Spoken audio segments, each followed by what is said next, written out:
Hello বন্ধুরা, this my first blog.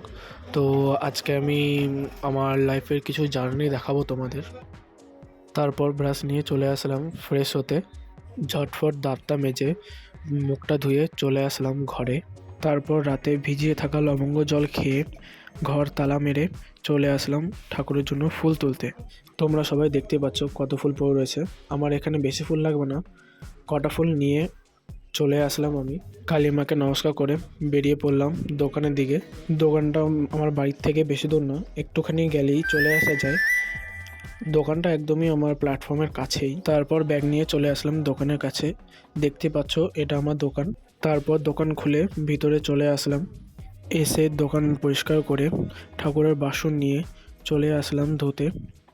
ধোয়া হয়ে যাওয়ার পরে চলে আসলাম, এসে ঠাকুরকে খেতে দিয়ে পুজো করে নিলাম। নমস্কার করে 5 টাকা নিয়ে চলে আসলাম চা নিতে। চা নেওয়া হয়ে যাওয়ার পরে একটু চা খেয়ে নিলাম। চা খেয়ে একটু বসেছিলাম। তারপর এক কাকা আসলো, কাকাকে দুটো লেজ দিয়ে আজকের 10 টাকা বউনি করে নিলাম। এতটাই ছিল আজকের আমার লাইফের ফার্স্ট ব্লগ। এরকম আরও নতুন নতুন ব্লগ পাওয়ার জন্য এখনই আমাকে লাইক ও সাবস্ক্রাইব করে নাও, আর বেল আইকনটা ক্লিক করে নাও এরকম আরও নতুন নতুন ভিডিও পাওয়ার জন্য।